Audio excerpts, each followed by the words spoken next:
Bueno, y vamos a hablar ahora por el tema económico. Vamos a arrancar con el tema previsional, porque una de las variables de ajuste, y vamos a preguntarle también a Covadrós, pero ya que tenemos tiempo ahora lo hacemos además, es la pobreza, pero la pobreza que afecta a tal vez uno de los sectores, el eslabón más débil del sistema, que son los jubilados. Adrián Trócoli es abogado previsionalista y le queremos preguntar, ¿cuánto perdieron los jubilados finalmente el año pasado y cuál es la perspectiva para ellos de cara a lo que viene? Bueno, buenas. Gracias por invitarme. Y la pregunta en realidad salió en todos lados, lo venimos hablando. Lo hablamos, de hecho, hace poco menos de un mes, nosotros tres acá. Ahora se confirmó en diciembre, se confirmó ahora el valor de diciembre. Finalmente sabemos la inflación para este año y lo que podemos asegurar, según datos del INDEC, es que todos los jubilados en 2020 perdieron. Recordemos que hubo un aumento escalonado en el mes de marzo y esto significó que los jubilados de la mínima cobraron bastante más que las escalas superiores. Respondiendo a tu pregunta en números redondos, los de la mínima perdieron apenas medio punto contra la inflación y los de la máxima 9 puntos de diferencia abajo de lo que dio la inflación oficial del Estado. Ahora, Miguel Bogiano, también gracias por estar acá. ¿Cómo se explica esto cuando Alberto Fernández dijo que cumplió con la palabra y que le dio un aumento a los jubilados y efectivamente, como explica Trócoli, los jubilados pierden? ¿Cómo se le explica esto? Me parece que haya mucho que explicar. Él dice algo que no es cierto, nada más. Y de todas maneras, para no complicar a la gente, porque las cuentas de los jubilados son muy complejas y tiene que ver también con cuánto cobraba cada uno, básicamente lo que se hizo fue sacarle el aumento que tendrían que haber hecho a los que tenían las jubilaciones no mínimas y redistribuírselas a las jubilaciones más bajas.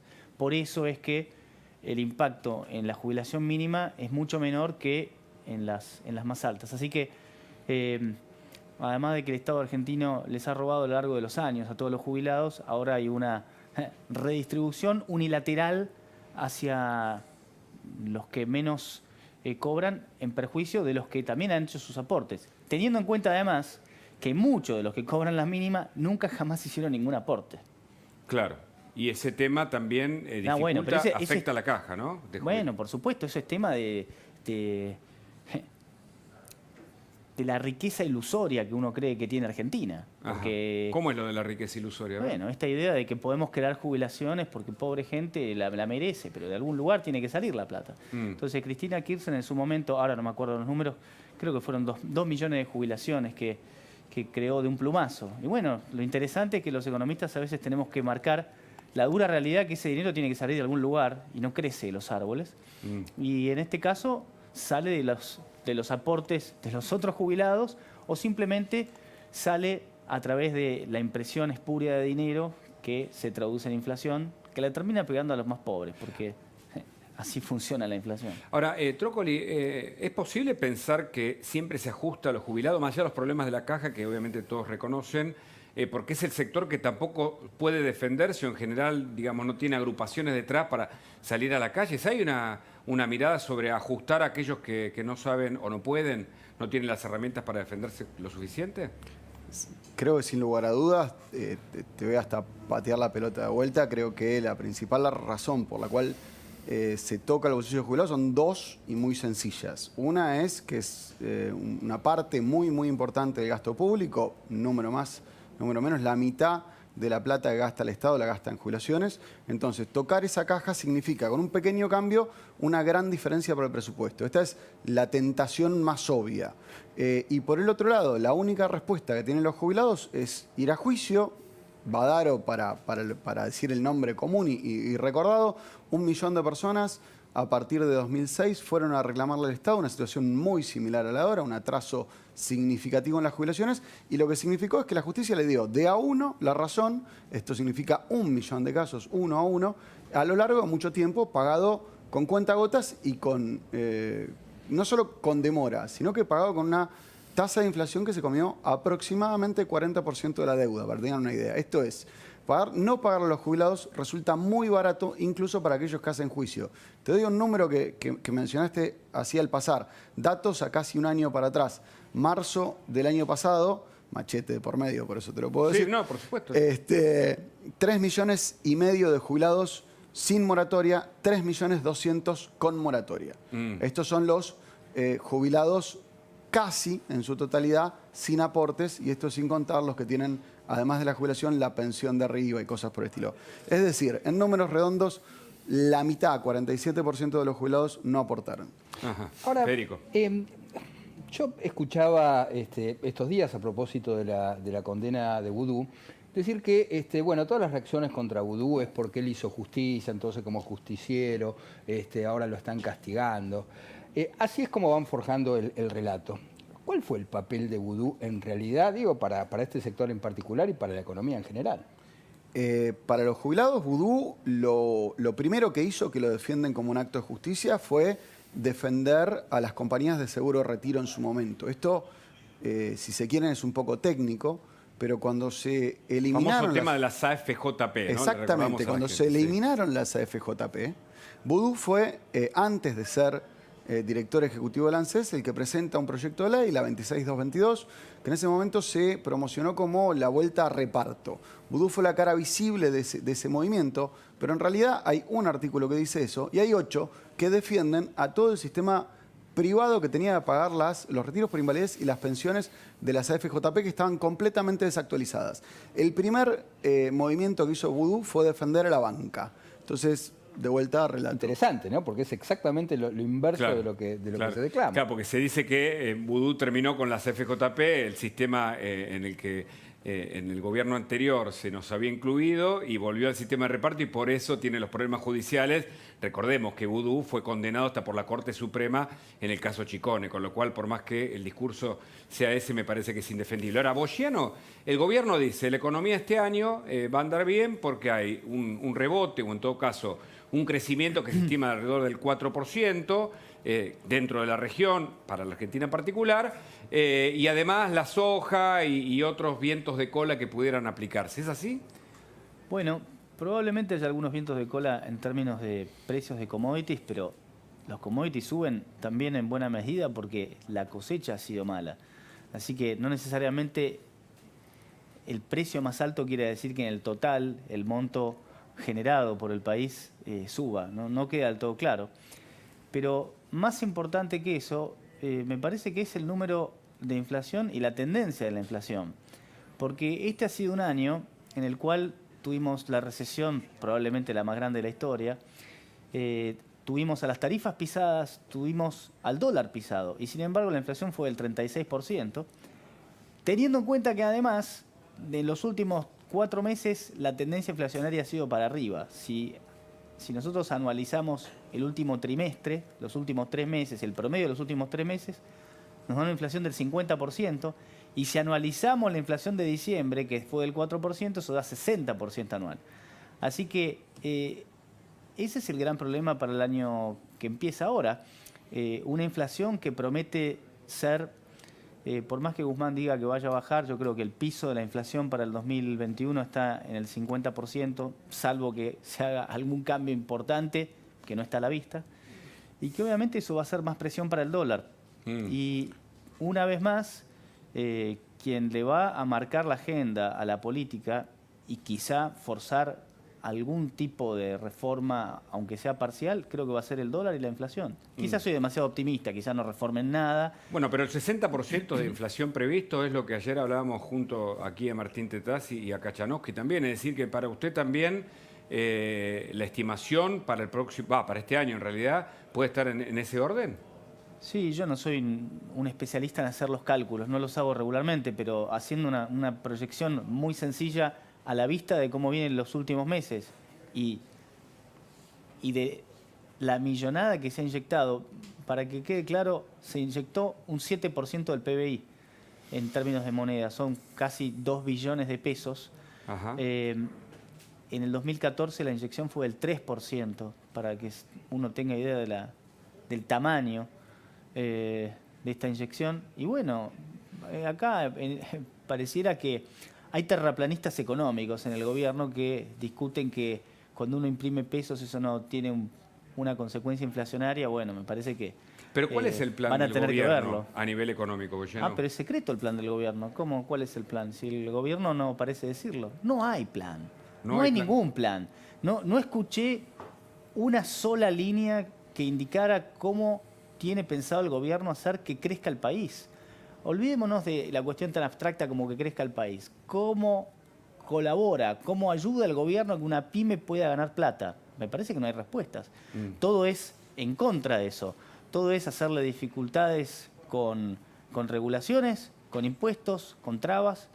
Bueno, y sin duda, el mal manejo de la pandemia ha sido un desastre. Una cosa importante, ¿no? En México, cuando le preguntaron a López Obrador, que no estoy ni cerca de su punto de vista ideológico, qué pensaba de la pandemia, él dijo, pero yo no puedo cerrar a la gente. Ustedes saben dónde viven. Porque ustedes saben, México no ustedes están saben lo cerrando. que es México. Bueno, México es uno de los países que mayores contagios ha tenido, Sí. pero ha tenido otro grado de libertad y lo sigue teniendo hoy. Porque hizo una cuenta muy sencilla, pero muy importante. Yo no puedo encerrar a la gente porque destruyo la economía y a la luz de los hechos termina pasando que la gente se termina contagiando de todas maneras. Claro. Lamentablemente estamos viendo en Uruguay que los contagios están empezando. Es muy difícil pensar que esto se va a detener. Es decir, que ahora Federico nos va a dar los datos, además, porque hubo 12.000 contagios, ayer 13.000. Sí. Estamos con más contagios que con la cuarentena, con lo cual, Sí. evidentemente, la gestión de la cuarentena no ha sido muy satisfactoria y el perjuicio económico puede generar otros problemas, incluso sanitarios. Por supuesto, la cuarentena lo único que hizo fue demorar el problema, pero cristalizó el gran problema económico, lo acrecentó enormemente, y yo creo que de una manera inútil, porque no queda claro que, bueno, se evitó que colapsara el sistema, bueno, puede ser, claramente, pero ¿a qué costo? Y además, hay tantos interrogantes, ¿no es cierto? No sabemos si la vacuna rusa, de la cual no hay ningún tipo de recolección académica acerca de su funcionamiento, si va a tener o no algún efecto. Que está llegando, teóricamente, ¿no? O en todo caso, partió el segundo avión desde Rusia para acá. No, creo que no tiene sentido esperar que para este año tengamos una mejora del virus. Vamos a seguir conviviendo con este virus todo este año y probablemente una parte del año que viene, al menos. ¿Federico? Sí, las noticias en realidad son peores. El CEO de Moderna dijo que vamos a convivir con el virus para siempre. Sería interesante ver los docentes qué piensan hacer, si piensan suspender las clases para siempre. Claro, vamos a hablar de educación. Claro, pero al margen de esto, Sí. a mí hay algo que me gustaría preguntarles a ambos, cada uno en su órbita. Y es lo mismo que le preguntaba a Santiago Kovadlov en materia de educación, ¿no? Yo me pregunto si se equivoca el gobierno, ¿no?, en materia de educación y en materia de economía, en este caso, o se proponen esto que estamos viendo, se proponen ir hacia Venezuela, se proponen ir a este tipo de economía llena de distorsiones. Digo, ¿es un error o esto es deliberado, ¿no? Y lo mismo pregunto en materia de jubilaciones. ¿Trócoli? Yo no me animo a hacer el análisis político así, sin más. Fede, perdón, que esquive la pregunta. No, pero ¿qué ves de los jubilados? Pero que desde el además punto de vista de los necesitan? jubilados, sin lugar a dudas, hay relato, como decíamos recién, y hay un discurso que no coincide con la realidad. ¿A dónde nos va a dejar esto? No sé, pero te doy 2, 3 datos. Uno que me acordé recién cuando mencionabas el tema de la inflación. En alimentos dice la industria alimenticia que tiene un atraso del 35%. Si esto efectivamente se traslada a los precios, la inflación del año que viene mal. Y en particular menciono esto porque en diciembre, a diferencia de la general, aumentó 4,4 los alimentos. Esto significa que es parte muy importante que afecta a los jubilados. De vuelta, digo esto pura y exclusivamente porque la inflación que afecta a los jubilados es la inflación de los recursos más básicos. Claro. Y en esto se los vio mucho más afectados. Con lo cual los jubilados, además que son personas de riesgo, necesitan tener otra capacidad que parece verse perjudicada con el detrimento de su ingreso, ¿no? Se ve muy fuerte y respecto del discurso, de lo que recién mencionabas, que no tenía aviso de realidad, el discurso no se conectaba con lo que en realidad pasó. El presidente dijo que los jubilados habían ganado, los jubilados, no hay mucha discusión para esto, perdieron, pero me pareció más grave todavía que reconoció una pérdida del otro gobierno, como si fuera otro mundo, del 20%. Y dice que se recuperaba, se pensaba recuperar o que había medidas de recuperación. Hay dos cuestiones hay una es muy técnica, la hacíamos al pasar, pero hay dos cuestiones. La primera es, no se produjo recuperación alguna, no solo no se produjo recuperación, sino que, como insistimos, todos perdieron en 2020, y la fórmula de movilidad que dicen que es la misma que se aplicó hace poco más de 10 años, no es la misma. No existe en ningún lugar del mundo, es incoherente, es inconsistente y demás. Pero aún siendo la misma, aún considerando las virtudes que tuvo la otra, el presidente dijo que esa fórmula había hecho subir a lo largo de 10 años 20% a las jubilaciones. Bueno, si vamos a tener que esperar 10 años para que los jubilados recuperen lo que venían perdiendo con el gobierno anterior, no con la Argentina, no con el Estado argentino, y lo que perdieron en 2020, tenemos otros 5 años más de espera, no sé si es Venezuela esto, pero sí digo que los jubilados están muy mal. Pero Boyano Federico preguntaba sobre la idea del gobierno, si es adrede, digo, si el intervencionismo estatal es adrede o es un desconocimiento y no saben cómo manejar la política económica. Yo no creo que sea adrede, casi que sería sobreestimar a veces su capacidad de gestión. La realidad es que tiene muchas consecuencias negativas para el propio gobierno, la destrucción de la economía. Lo notable del año pasado es que el gobierno pareció haber estado actuando como si hubiera estado por entregar el poder, porque era evidente el daño que le hacía a la economía. Porque la economía de todos los días. ¿Por qué? Y después le quedaban 3 años. ¿Pero por qué? ¿En qué lo veías esto? Bueno, se veía en la caída general del consumo, en la caída del trabajo, del empleo. Entonces, perdón, cierre de enorme cantidad creo que cerraron, ahora no me acuerdo el número, porque no quiero errar por los números y decir cualquier cosa, pero la cantidad de pymes que cerraron fue récord también. ¿Y ahora qué pasa? Bueno, ahora no sabemos, porque grabamos al maíz y no grabamos al maíz. Cerramos Ezeiza, no cerramos Ezeiza. A la noche se puede salir, a la noche no se puede salir. Entonces nada sabés. Porque mira, fíjate una cosa, cuando vos pones el fantasma de la incertidumbre, ya paralizás directamente. El fantasma de la incertidumbre. Porque vos no podés tomar ninguna decisión de tipo económica. ¿Va a haber clases o no va a haber clases? Eso también tiene consecuencias. El tipo que tiene que estar produciendo útiles. ¿Produzco útiles o no produzco útiles? No sé, porque no sé si va a haber clases. ¿Se puede viajar? ¿Van a cerrar la frontera o no van a cerrar la frontera? No sabemos. Entonces, las agencias de viajes paradas, porque nadie quiere comprar pasajes, porque no saben si pueden ir o no. Ahí está el punto. El fantasma de la incertidumbre... frena todo. Frena prácticamente cualquier actividad.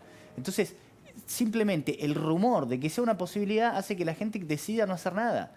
Y eso se te traduce a cualquier tipo de actividad. ¿Y el empleo? Y el empleo es consecuencia también de que vos puedas tomar alguna decisión de inversión. Que vuelvan los IFE o los ATP. Porque alguien... Bueno, pero lo que pasa es que el IFE y el ATP son los causantes de que hoy tengamos la inflación que tenemos. Porque si no, hagámosla más fácil. ¿Por qué vamos a darle IFE solamente a las empresas? ¿Por qué no triplicamos el IFE? ¿Por qué no le damos IFE a todos? ¿Por qué no prendemos la máquina al Banco Central full time y sacamos a toda la gente de la pobreza? Obviamente, eso es tan ridículo que no se lo cree nadie. Pero cuando uno lleva el argumento al extremo, queda claro que eso no resuelve la cosa y al final estaríamos pasándonos todo papelito de colores que no tiene ningún valor. Ahora, hay un sector del gobierno que lo ha dicho y lo ha escrito en libros que sostiene que la emisión no genera inflación. Bueno, Federico, ¿qué querés que haga? También hay gente que sostiene que la Tierra sigue siendo plana. Yo no discuto, no le dedico un segundo. ¿Qué va a hacer? ¿Hay terraplanistas en el siglo XXI? Bueno, para mí tienen más problemas psiquiátricos que otra cosa. Sí. ¿Guzmán es terraplanista en ese contexto? Guzmán no creo que diga que la inflación, que la inyección monetaria no genera inflación. Pero entonces, él el otro día dijo que la inflación del 4% en diciembre es una baja con respecto al gobierno anterior. Pero él está preso dentro de una maquinaria de relato. No es fácil ser Guzmán dentro del gobierno en el que está. Por algún motivo le habrá decidido ser ministro de Economía, le habrá convenido, habrá hecho su propia cuenta, probablemente de prestigio o no, de ver si conseguía algunas cosas buenas, pero después me parece que tiene que estar lidiando con vamos a decir, un montón de desinteligencias intelectuales con mucha gente de su propio espacio. Propio espacio, no hay un espacio de poder. Es es un conjunto de tribus lo que llegó al poder, no es que ganó un partido. Es una coalición. Mira, es un grupo de gente que conjunto de entiende tribus. muy bien la marcha peronista, dice todos unidos triunfaremos, esa parte la siguen al pie de la letra. Después, cuando ganaron, Cristina Kirchner ni siquiera lo saludó a Massa arriba del escenario, porque probablemente se odien, pero no importa, el objetivo era ganar, objetivo cumplido, y después vemos cómo nos peleamos, porque están en eso, ¿no? Me hiciste acordar a un detalle, en realidad, dentro de todo esto, que es el proyecto de salida de economía de movilidad de los jubilados le restaba un 5%. El aumento de salida de marzo se daba a cuenta, perdón, el aumento de diciembre se daba a cuenta del aumento de marzo. Eso es línea directa del ministro de Economía, eso es lo que firmó el presidente de la Nación y se envió al Senado. Duró 48 horas. Pero hay tantas cosas, ¿no es cierto? Esto afecta, pero decíamos, a la mitad del acordate que presupuesto. Guzmán dijo, no vamos a endurecer el cepo, y a los 7 días lo estaba endureciendo. Es decir, el valor de la palabra es cero. Claro. Es cero. Entonces, eso también impide... Eso es como la versión más inmediata de la inseguridad jurídica. Porque inseguridad jurídica quiere decir, no sé si me van a cambiar las reglas. Acá lo que sabés es que no hay reglas. No hay Que reglas. te pueden cambiar mañana. ¿Puedo abrir de 6 o no? ¿Puedo viajar en avión de cabotaje? Sí o no. Claro. Pues, si me fui de vacaciones a Neuquén, ¿puedo ir a Bariloche? No sé, depende de quién, del policía, si te deja o no. Fui a Mar del Plata, ¿puedo ir a Miramar? No sé, a ver, es todo un delirio. Sí, de hecho a nivel restricciones no sabemos bien cómo van a seguir los próximos meses. Nadie sabe. No hay reglas, pero hay datos y los datos los tiene, como siempre, son muy buenos. Silvina Martínez. Hola Silvina, buenas noches, gracias por este contacto como siempre. Contanos tus novedades, por favor.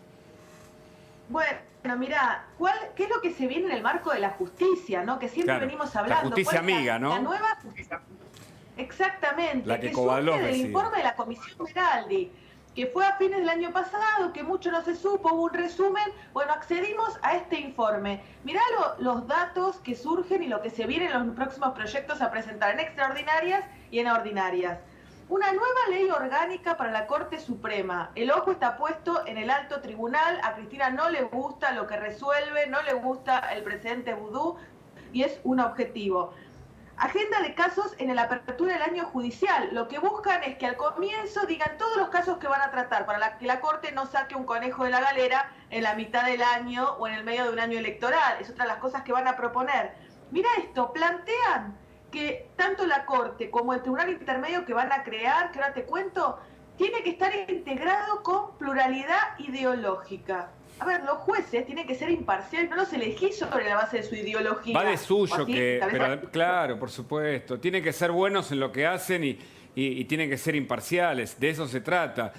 Ahora, es increíble porque los exabruptos, después me vas a contar de Peñafort, de la abogada, que se equivocó la Cámara de Casación Federal, la de Comodoro Pi, con la de Mar del Plata. Con la de Mar del Plata. Eso también habla de cierto desconocimiento. Recién hablábamos de economía. Las idas y vueltas de los actores que son fundamentales. Pero contame, por favor, sí. No, y lo que vos decís, la gravedad que sea la directora de Asuntos Jurídicos del Senado. Es un funcionario público que a su vez sigue defendiendo a Amado Vudú. No puede ejercer la profesión por incompatibilidad, sin embargo está de los dos lados del mostrador en el Senado y atacando a la Corte, defendiendo a Amado Vudú o a quien sea. No puede ejercer su profesión. Te decía, integración con pluralidad ideológica, o sea, van a marcar a los jueces para que según ellos sea un poroto para un lado, un poroto de los nuestros, o dos porotos de los nuestros y uno para el otro. Esta creación del tribunal intermedio que va a salir con un proyecto. A ver, no se trata de evitar que los juicios o que los juicios sean más rápidos, sino como no pueden elegir los miembros de la Corte, van a taponar a la Corte con este tribunal de diferentes salas, de diferentes materias, y escucha esto, la integración no va a ser como los miembros de la Corte con mayoría, sino como se designan los jueces federales comunes. Consejo de la Magistratura, el presidente elige uno y lo propone. O sea, nuevamente la manipulación. Auditorías en el Poder Judicial, modificaciones en la designación de jueces, otro que les interesa, lo que ya conocemos, el nombramiento del procurador y límite a su mandato, y algo que la obsesiona a Cristina, la oficina de las escuchas no tiene que estar en manos de la Corte y siguen insistiendo en esta idea de Cristina de tratar de sacarle eso después de que se divulgaron las escuchás que la dejaron pintada tal como es. Covadros al principio decía que buscan una justicia adecuada al poder político. Y en este caso, como la Corte no resuelve conforme a los deseos y a los pedidos de Cristina Fernández y de otros ligados a ella en causa de corrupción, ponen un tribunal, lo repasamos para digamos, tenerlo bien claro, un tribunal que de algún modo está anterior a la Corte, pero que puede tener un poder real para manipular o para manejar cierto sector de la justicia, ¿es así? Exactamente, vos pensás que lo que quieren hacer es limitar los casos que lleguen a la Corte. Correcto. Hoy, si bien están limitados, competencia originaria en algunos casos, en otros va por recurso extraordinario, es muy técnico, pero para que se entienda, lo que quieren hacer es poner un tribunal que vaya entre el juzgado de primera instancia, la Cámara, en todos los juzgados federales. Pensá que en el penal está a su vez la Cámara de Casación y vendría otro tribunal por encima, en los otros casos serían solamente 3, o sea, una causa te demoraría 20 años, pero lo que trataría es que, bueno, la Corte se le diluya el poder y designando a jueces amigos sería mucho más fácil para el kirchnerismo taponar y licuar, en este caso, el poder de la Corte y, bueno, también de los otros tribunales cuando no le resultan tan afines o tan adeptos a los intereses de Cristina. Ahora, la solicitada pidiendo el indulto a Vudú. Ahora es Milagros Sala la que le pide al propio presidente que actúe o que actúe conforme a una justicia que tiene que ser reformada porque no la beneficia a ella. ¿Qué significan estos intentos, Silvina, desde el punto de vista judicial? Bueno, vos pensás que además los ejemplos que buscan son de los peores del kirchnerismo, ¿no? Porque el caso Vudú, el caso Milagros Sala, hasta los propios, creo que no hay duda, si vos agarrás un estudiante de Derecho, te va a determinar lo mismo que fue la Corte o que está sucediendo en el caso Milagros Sala. Además, los dos tienen prisión domiciliaria en sus mansiones. O sea, investigados sin que puedan justificar su dinero. Sin embargo, el kirchnerismo se escuda detrás de estos personajes para plantear la idea de presos políticos. ¿Por qué? Porque tratan de encubrir o de que no lleguen a Cristina Kirchner, ¿no? El objetivo final es la impunidad de la vicepresidenta, las solicitadas, o la idea de un acuerdo político, como planteó hoy Milagros Sala, para que el presidente se ponga al frente y logre el acuerdo político para que ella recupere la libertad plena, digamos, sin esta prisión domiciliaria, lo mismo que sucede en Vudú, la verdad que es muy cuestionable y dramático para las instituciones de la Argentina. De todas maneras, repasamos rápido el calendario que comienza ahora después de la feria judicial, que tiene la causa de obra pública, donde Cristina está acusada de ser jefa de asociación ilícita, de una asociación ilícita para beneficiar al Grupo Báez en la obra pública, 51 obra pública. Comienza en una ronda de testigos y va a transcurrir durante todo este año. Esa es una causa importante, ¿no? Exactamente, y atención, que el testigo más importante va a ser Alberto Fernández. Está citado, está propuesto y seguramente le toque declarar este 2021 año electoral. Y también en febrero se va a conocer el veredicto, la condena para mí, en el caso de Lázaro Báez, la ruta del dinero acá, un caso que también la va a afectar directamente a Cristina por todos los vínculos que tiene. Y bueno, ya no van a poder dilatar más el inicio de la causa Cuadernos, como tampoco el inicio del caso Tesú y los Sauces, con lo cual va a ser un año muy complicado para el Frente Judicial de Cristina, a su vez marcado por la agenda electoral. Muchas gracias, Silvina, como siempre. Un abrazo. Gracias. ¿Me dejas comentar un segundo algo de eso? Dale, que tenemos a Pablo Belluto, el ex secretario de Cultura, conectado. A ver, sí, te escuchamos. El comentario es que si proyectamos un año que va a ser malo económicamente, sí, no es difícil esperar que tenga malos resultados en las legislativas, con lo cual el gobierno tiene tiempo de descuento hasta las legislativas para tratar de meter algo, porque si tiene malos resultados en las legislativas, la justicia enseguida empieza a olfatear el fin. Un año que viene muy movido porque va a tener mucha actividad judicial. Entendemos que los tribunales van a tener que trabajar, son actividad esencial, más allá del avance que ha habido en las causas a través de Zoom. Pero hay una movida desde un sector que utiliza la cultura, la industria cultural, de algún modo, para contar un relato. En este caso es Milagros Sala la que lo ha hecho desde Jujuy, y tenemos a Pablo Abeluto, el ex secretario de Cultura, en línea para preguntar si corresponde la utilización de fondos públicos, en este caso por dirigentes que están siendo enjuiciados y acusados de corrupción. Gracias, Pablo, por el contacto. Hola, ¿qué tal? ¿Cómo estás? Mira, para mí por supuesto que no solo está mal, está espantosamente mal, y fue algo de lo que nosotros nos encontramos cuando llegamos al gobierno en el 2015. Es decir, la utilización del sistema de medios públicos, la utilización de las políticas culturales y la utilización de las instituciones públicas o de bienes públicos, como el caso de la plataforma Cinear, que es una muy buena plataforma para ver películas argentinas por internet, pero cuando hay un acompañamiento ideológico y cuando de lo que se trata es de la promoción de una idea, porque la película no forma parte de una campaña generalizada como la que recién escuchábamos, sí, de presionar al presidente, presionable o no presionable, digo, con relación a estas cosas, pero pidiendo algo que en cualquier caso la Argentina tiene heridas profundas con relación a perdonar, olvidarse, hacer de cuenta que no pasó. No se puede. No se puede. Miramos un segundo el tráiler o el teaser de este documental sobre Milagros Sala para seguir hablando y también el comunicado de Juntos por el Cambio al respecto. Si hubiésemos sido obedientes, nunca hubiésemos llegado donde llegamos, ¿no? Hubiésemos tenido la cantidad de... Así. No hubiésemos llegado a tener los centros comunitarios, las piletas. Si hubiésemos seguido estrictos con las viviendas. Ok. Pero bueno, eso no pasa por ser desobediente. Si les ibas a pedir por favor, no te daban nada, ¿no? Nada, nunca. Cuando vos pedís por favor, no te dan nunca nada.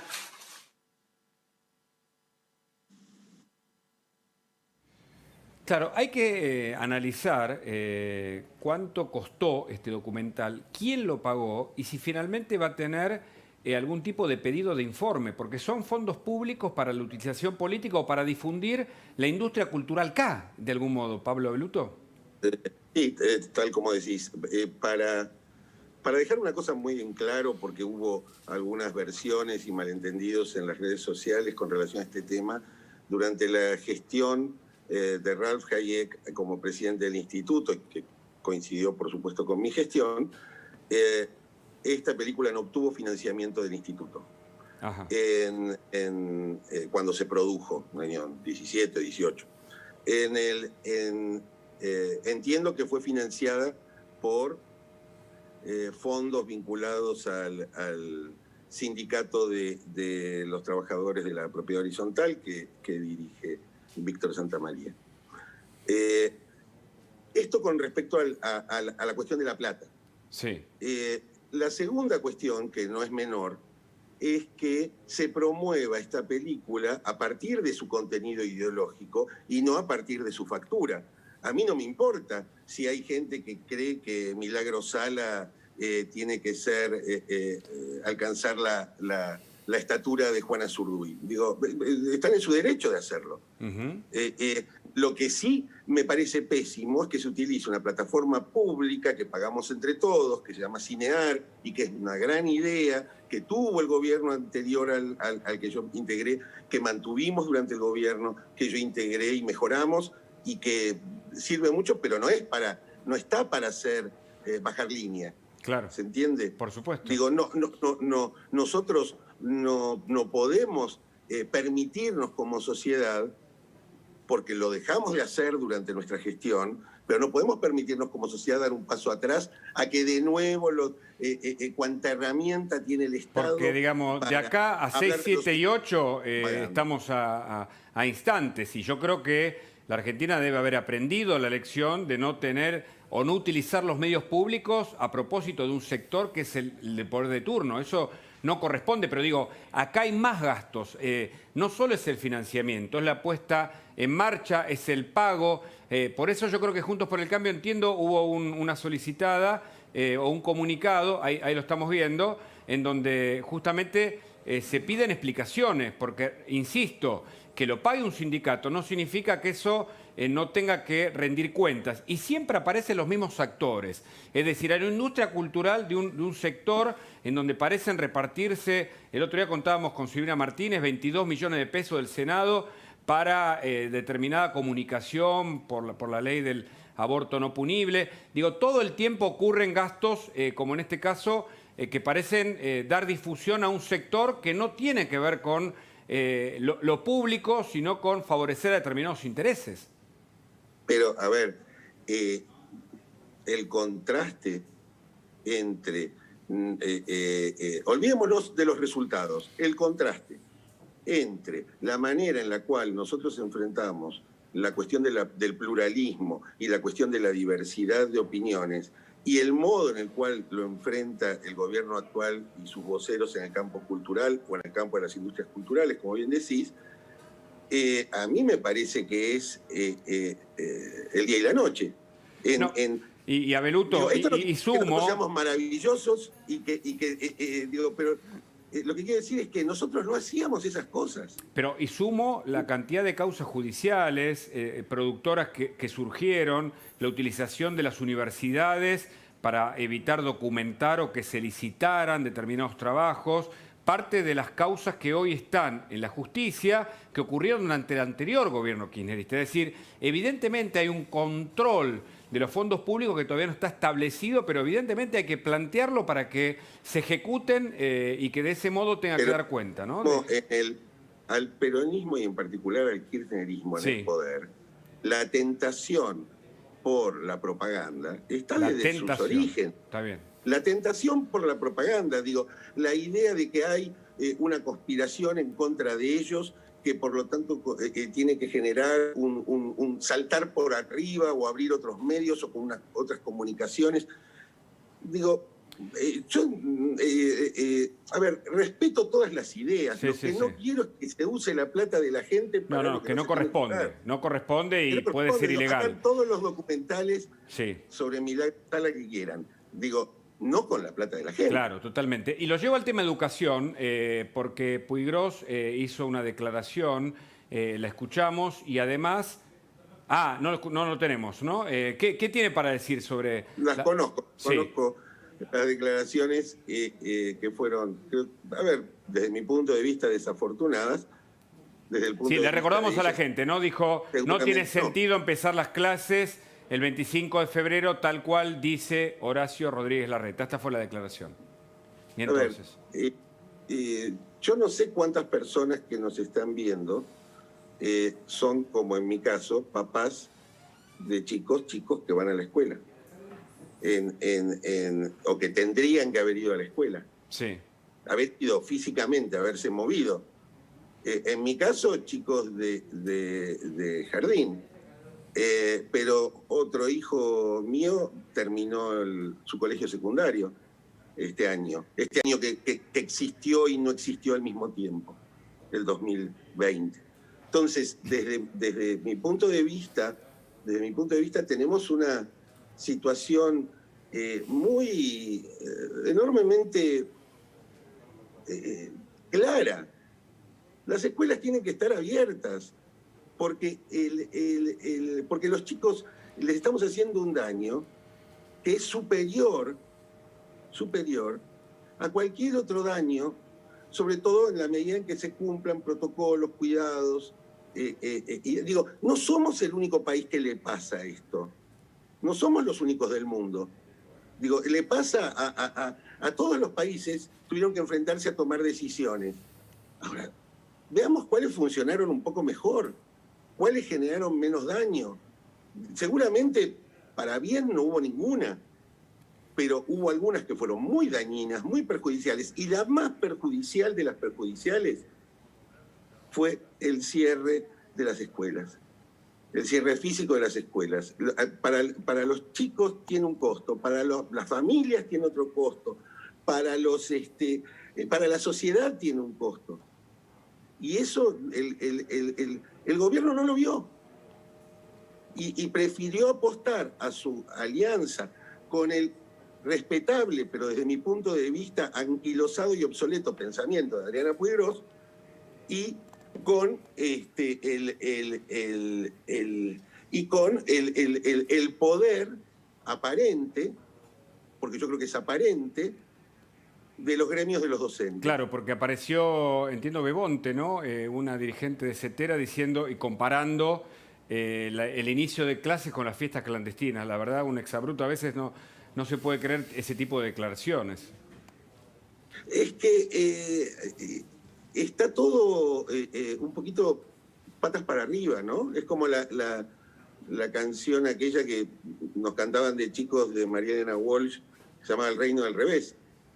Está todo al revés. Digo, ¿qué cosa hay más esencial, qué trabajador es más esencial hoy en la Argentina que un docente? Claro, sí, sin ninguna duda. En el jardín de infantes a nivel inicial, en la primaria, en la secundaria. Digo, ahí no estamos jugando la vida. Correcto, correcto. Ahí sí es de verdad la vida. Sí, es de Digo, fondo y siempre es la vida. hay incertidumbre realmente en materia educativa. Gracias, Pablo Belluto, por el contacto. Gracias a ustedes, que estén muy bien. Bueno, vamos a hablar con Rosario Agostini porque el tema de Milagro Sala no se agota. Hoy ocupó buena parte de la realidad informativa. Ustedes saben que Milagro Sala, que tiene varias causas en Jujuy y está en prisión domiciliaria, le habló al presidente Alberto Fernández. Vamos a hablar con Rosario Agostini, entiendo que está en línea, es una de las periodistas que más ha seguido este tema. Rosario, buenas noches, gracias por el contacto. Hola, buenas noches. ¿Cómo estás? Gracias a ustedes por el contacto. No, al contrario. Repasanos lo que le dijo Milagro Sala al presidente Alberto Fernández y cuáles son las principales causas contra ella, por favor. Mira, realmente es increíble lo que Milagro Sala le pide al presidente, es que de alguna manera negocie, de alguna forma, la libertad de los presuntos presos políticos, que yo llamo políticos presos, en realidad.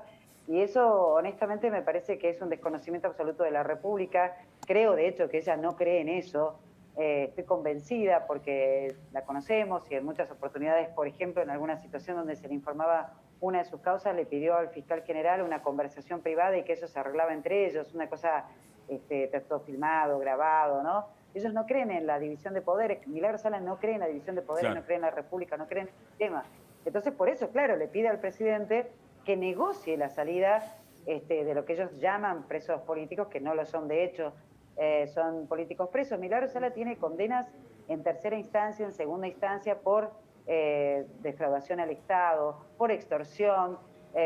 Hoy se ha confirmado uno de los procesamientos que tiene por haber sustraído presuntamente un expediente y haberlo hecho desaparecer, quemarlo al expediente donde se la involucraba en una causa que se llamó la balacera de Azopardo, donde resulta hay una balacera entre grupos que se enfrenta, presuntamente uno de los grupos respondía a ella. Esto fue en campaña política hace muchos años y una nena terminó herida en el marco de esa causa. Bueno, esa causa se inicia un expediente, ese expediente en un momento desapareció, fue quemado y demás y fue reconstruido luego el expediente y todo lo que pasó y se armó una causa a partir de las pruebas que se obtuvieron y está, digamos, imputada en esa causa y hoy está confirmada esa imputación y ese procesamiento, ¿no? Milagro Sala tiene una condena por haber utilizado recursos que le envió el Estado Nacional para hacer mejoras barriales, etcétera, y viviendas lo sociales. de Pibes Villeros, ¿no? Los fondos que llegaron a Pibes Villeros para la edificación de planes de vivienda que nunca terminaron en viviendas. Son 60 millones, pero esa es la causa, una de las más pequeñas en realidad. Claro. Milagro Sala está procesada, investigada, en una causa que se llama la megacausa, donde se investiga el destino de más de 1.000 millones. ¿1.000 millones de pesos? Sí. Y quiero en esto, querido, encuadrar, poner en contexto. Estoy hablando de 1.000 millones antes de 2015. Claro, ¿sí? 1.000 millones de esa época, sí. Hay que multiplicarlo. Exactamente, no es lo mismo. Tal cual. Entonces, 1.000 millones, que en realidad Milagro Sala no presenta pruebas en las causas de o dónde está la plata o dónde están las viviendas, porque las viviendas no están. Faltan 1.850 viviendas. Además, en esa misma causa y en otras también, se la investiga por adendas. ¿Qué son las adendas? Las adendas son aquellos recursos que vos recibís después que hiciste la obra, porque, bueno, la inflación, por ejemplo... Sí, las ampliaciones de los contratos para recibir más anticipos, ¿no? Por las obras, claro. Se llaman, exacto, se llama, no sé, me oscurecí ahí si ustedes me ven bien, pero perdí... No, te escuchamos, sí te vemos. Bien, se llaman adendas. Esa recibió adendas por obras que no están hechas, que no existen. Entonces, cuando se le pregunta a Milagro Sala dónde están las obras no están. Y se le pregunta por el dinero y tampoco sabe responder. no presentaron pruebas, en ninguna de las causas que tienen, en ninguna de las causas, solamente constituyeron este relato del presunto lawfare, que lo inventó, digamos, o lo dijo por primera vez gente en el Vaticano y luego lo repitió Cristina, y a partir de ahí toda la militancia kirchnerista, ella se hace llamar presa política y de alguna manera usan este concepto de lawfare porque en realidad no tienen cómo defenderse, porque no han presentado pruebas, reitero, que validen la inocencia, y faltan, insisto, 1.000 millones de pesos que no están... Pero además hechos de violencia en donde participaban la Tupac Amaru, planes de vivienda que se ejecutaban en parte a través de cooperativas y pintaban, digo como dato, ¿no? Pintaban, digamos, símbolos de la Tupac Amaru, todo. Además, un hecho en donde muere una persona, también, entiendo, fue investigada Milagros Sala. Son varias causas judiciales, está muy bien el repaso. Federico Andajasi tiene una pregunta para hacerte, Rosario. Sí, Rosario. ¿Cuál es el poder, cómo te va, que conserva actualmente Milagros Sala? ¿Cuál es la cobertura política, además del kirchnerismo, por supuesto? ¿Cuáles son los vínculos? ¿Cuál es el poder económico que conserva todavía? Incluso se decía que tenían armas guardadas en una parte. Todo eso es cierto, es mitología, pero en fin, ¿cuál es la apoyatura con la que cuenta hoy en Jujuy, ¿no? Sobre todo Milagros Sala? Yo te voy a hablar de lo que yo conozco, de lo que yo vi. Tengo una máxima en el periodismo que es: si yo no lo veo, lo toco y lo siento, no existe, ¿no? Y Milagros Sala lo que tiene es, no sé las armas, yo nunca las he visto, sí he recibido como periodista reporte, digamos, de arrepentidos, no del 2015 a esta parte, sino de antes del 2015, que fueron víctimas de Milagros Sala, que en algún momento habrían comprado armas. Ahora, yo no las vi a las armas, no tengo cómo justificar ni imputar ese presunto delito. Sí, lo que te puedo decir es que Milagros Sala en Jujuy, en la ciudadanía, no tiene poder alguno. Digo, todo el mundo habla de Gerardo Morales. Gerardo Morales fue candidato a gobernador muchas veces antes del 2015. Y lo que pasó no fue que Gerardo Morales se convirtió de repente en la salvación de los jujeños, fue que realmente los jujeños estábamos cansados de la violencia, del patoterismo, de la utilización de recursos y de la utilización de recursos de todos para beneficios de unos pocos. Porque si vos transitabas la Ruta 9 que va desde San Salvador de Jujuy, pasa por Alto Comedero y llega luego, bueno, a la Ciudad del Carmen, a Los Alisos, etcétera, y veías la cantidad de casas que había, casas construidas que además están, la verdad que dejan mucho que desear la construcción de las casas, con los tanques de agua, todos con la imagen de Tupac Amaru, de Eva Perón, de qué sé yo, digamos, y esa es plata de todos los argentinos, y estaba vinculado a ellos. Y en el barrio que ella presuntamente hizo, no se podía ingresar. Bueno, esto lo sufrieron periodistas también, no se podía ingresar sin autorización. Y tenía, por ejemplo, un tomógrafo que compró con plata de todos los argentinos, pero era solo de uso exclusivo para ellos, para la gente de la Tupac. Y si vos no respondías a la Tupac, te echaban de la casa, te dejaban en la calle a medianoche. Yo he entrevistado a personas que han quedado en la calle a medianoche, le tiraban los muebles, iba una horda de Milagros Sala con un camión, le sacaban toda la calle, le tiraban los muebles a la calle, los dejaban con los chiquitos. Y cuando colgaban los perros, Rosario, cuando hacían ese tipo de muestras públicas. Le pegaron, a las mujeres le pegaban hasta el desmayo, les tiraban agua, las agarraban de las mechas, literalmente contado por ellas, las volvían a levantar, les volvían a pegar. Había un lugar en la Tupac Amaru que después, el edificio de la Tupac Amaru, que hoy gracias a Dios es de todos los jujeños, que así debiera ser, tenía un cuarto piso donde en realidad de lo que encontró un juez, el primer juez que abrió ese lugar para todos los jujeños, encontró un lugar que parecía algo utilizado, digamos, como una cárcel, ¿no? Correcto. Allí se les pegaba. Había un sector de la Tupac Amaru, porque no todos son delincuentes, porque no todo fue mala gente, era toda gente trabajadora que necesitaba el trabajo, que necesitaba una casa, que fueron en realidad violentados en sus derechos humanos, a la servidumbre, no tenían horarios de trabajo, no cumplían las 8 horas, no tenían convenio colectivo, ni derecho a vacaciones, y eran golpeados cuando no trabajaban o cuando faltaban un lunes, un martes, porque uno de los hijos se enfermó, o lo que fuere, ella los golpeaba, iba personalmente, los agarraba y los tomaba. ¿Con quién? Con un grupo que se le decía La Vagancia. ¿Qué es La Vagancia? La Vagancia es ese grupo que recibió, en parte ese grupo que recibió en su momento a la Nata, cuando la Nata vino acá a nuestra ciudad, y viene con ella, acompañándola desde que ella es muy joven, cuando ella en realidad trabajaba en los barrios marginales de la provincia, donde hacía algunos trabajos, entre comillas, luego termina presa por haber presuntamente reventado, como llaman ellos, es decir, robar una estación de servicio, termina presa, es ayudada a salir de la prisión y de la cárcel por dirigentes sindicales de ATE y CTA. Bueno, toda esa historia, esa gente que venía y que después constituyó la barra brava de Gimnasia y Esgrima de Jujuy, que también cometían excesos y demás, bueno, a eso se le llama la vagancia. Ese era el grupo de choque que tenía Milagro Sala. ¿Por qué? Porque estaba en los barrios marginales. Está claro. Porque muchos de ellos hoy están detenidos por otras causas y demás. Milagro Sala, sí quiero decir, tiene el apoyo de la hermana del ex gobernador de la provincia, Eduardo Alfredo Fellner, de Alejandra Cejas, diputada provincial hoy del peronismo, que por supuesto necesitan del kirchnerismo para llegar a algún lugar, a algún cargo en una lista o lo que fuere. Pero Alejandra Cejas integró el Instituto de Viviendas de Jujuy, mientras Milagro Sala hacía cualquier cosa con los recursos de todos los jujeños del Instituto de Viviendas de Jujuy precisamente, Tremendo. y nunca denunció. Entonces digo, esa gente es la que apoya hoy a Milagro Sala. Ahora, la ciudadanía realmente no la apoya. Y está claro en cada elección que ha participado Milagro Sala, la última no hizo ni piso. Eso es lo importante. Rosario, muchas gracias. Muy completo el informe, ¿eh? A ustedes un abrazo enorme, muchísimas gracias. Un abrazo. Y ya nos metemos en el tema educación, ¿eh? Preocupa el inicio de clases. Antes, Los Haroldos, vinos finos con Ángel, Los Haroldos State. Mucho más de lo que esperás.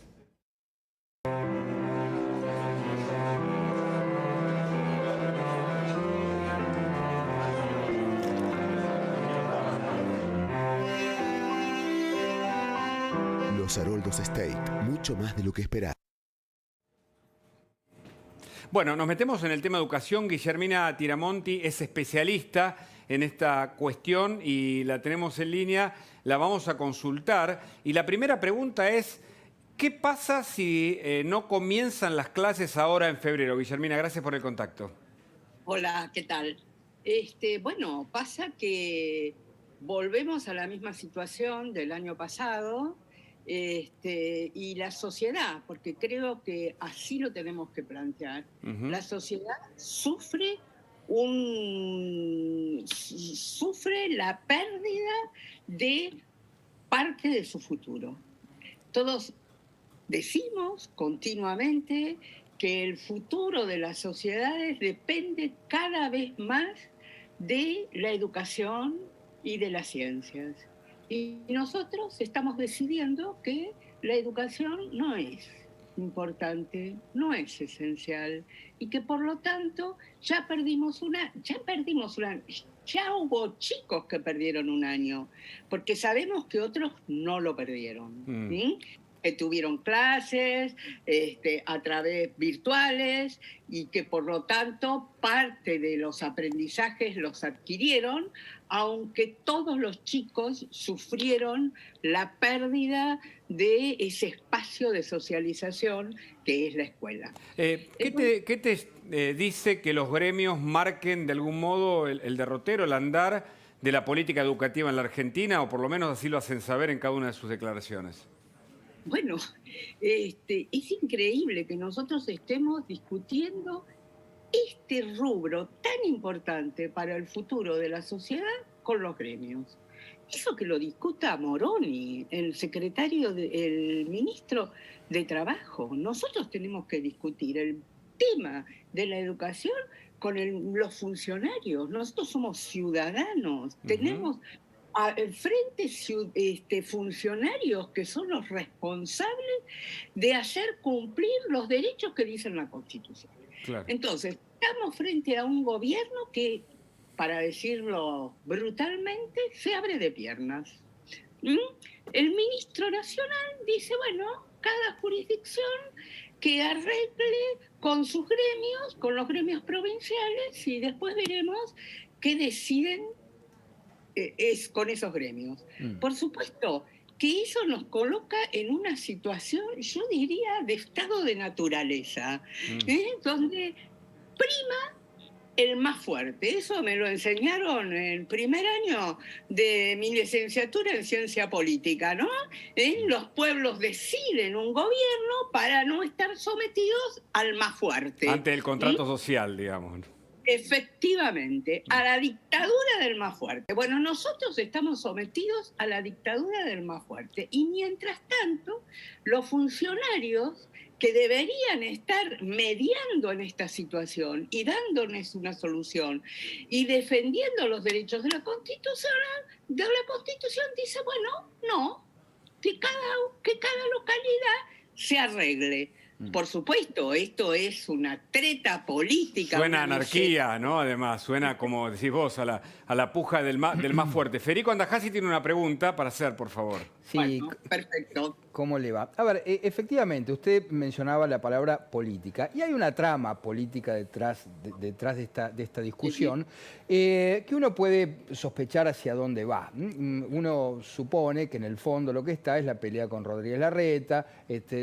Supongo yo que después, si el gobierno decide que haya clases, va a haber clases en Buenos Aires, en todo el país, pero seguramente no en la ciudad de Buenos Aires porque dirán que no están dadas las condiciones, porque es un gobierno neoliberal, en fin, todo lo que conocemos. Ahora, hay una imagen muy fuerte, no sé si la tendremos por ahí, que son los carteles del gremio de Cetera en la plaza durante los funerales de Maradona. Es decir, estuvieron ahí de cuerpo presente, hubo un guardapolvo. Ahí está, mirá, Federico, ahí está. Esa imagen para mí Gracias, Diego, Cetera. Es tremenda, es tremendamente muy elocuente. Simbólica, ¿no? Es muy simbólica porque efectivamente los gremios estaban presentes, además de estas banderas y el guardapolvo, estaban en medio de esta multitud. Entonces está clarísimo que en ciertas circunstancias, digo, son comparables con las fiestas clandestinas, ¿no? A ver, digo yo, ¿cómo hacemos para quitarle, digamos, al componente de la educación, que es fundamental para una sociedad, esta dimensión de la política en el peor de los sentidos, ¿no? Esta discusión tan miserable que tienen los chicos finalmente como rehenes? Bueno, la verdad que me preguntas una cosa que para mí es imposible de contestar. ¿Cómo hacemos para que los gremios no decidan, los sindicatos, con una actitud más bien mafiosa, diría, decidan sobre la suerte del futuro de este país? Hemos asistido a muchas muestras de que esto es así.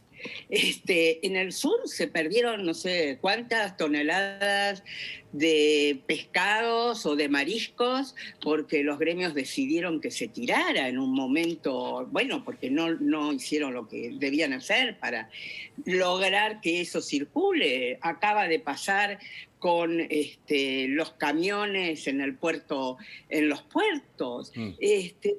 Digamos que... Lo mafioso es lo preocupante, tal como lo decís vos, Guillermina. Me parece que ahí hay algo inquietante. Pero ¿no?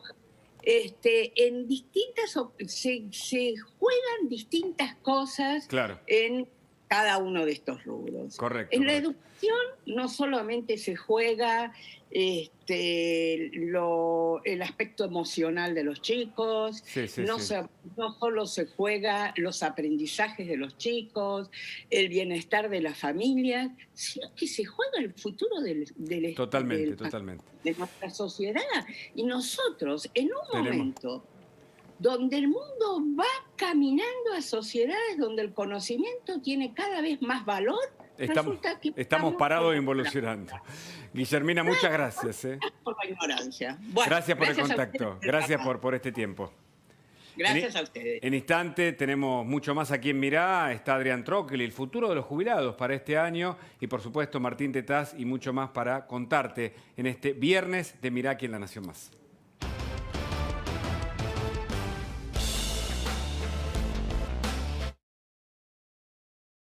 Veranito, descuento Santander.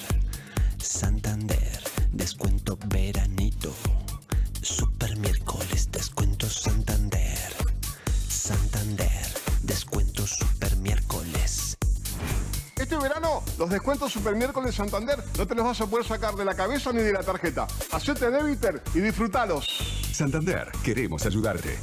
Todos sabemos lo que representa para la logística de una empresa una flota moderna de vehículos. Por eso, a la hora de renovar el parque automotor, piense en el especialista. Nadirán Mercado, subastas online. Parque Industrial Cañuelas. Radique su industria en el mejor parque industrial a solo 45 minutos de Capital. Comercializa Impacto Inmobiliaria 011-4815-8861 www.parquecañuelas.com.ar.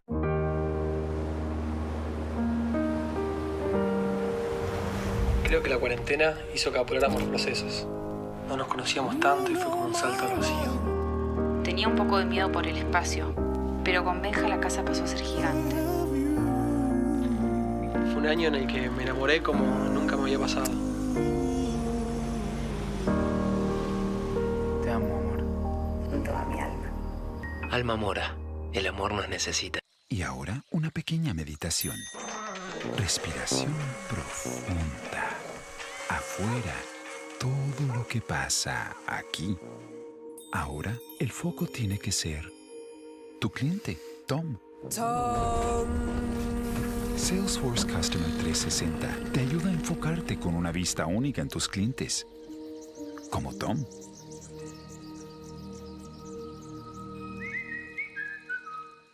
Super Sale en Somier Center. Llévate el mejor descanso a mitad de precio. Sí, escuchaste bien. Llévate todo a mitad de precio y en 18 cuotas sin interés. Además, si compras hoy, la primera cuota la empezás a pagar recién a los 90 días. Somier Center, un lugar, las mejores marcas. ¿Sabías que una mala limpieza de la placa de descanso puede comprometer tu salud?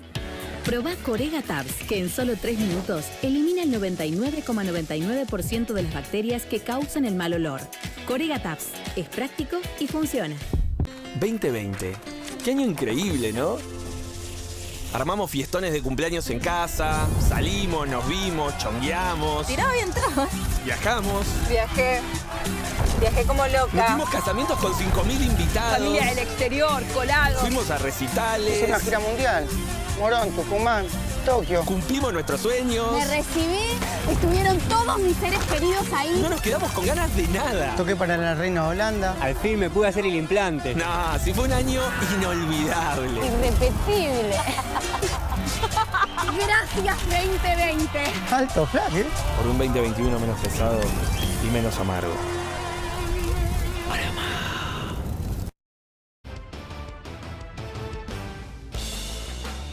Seguimos en Mirá. ¿Qué esperan Adrián Tróquel y los jubilados para este año? ¿Recomponer algo de lo perdido o no?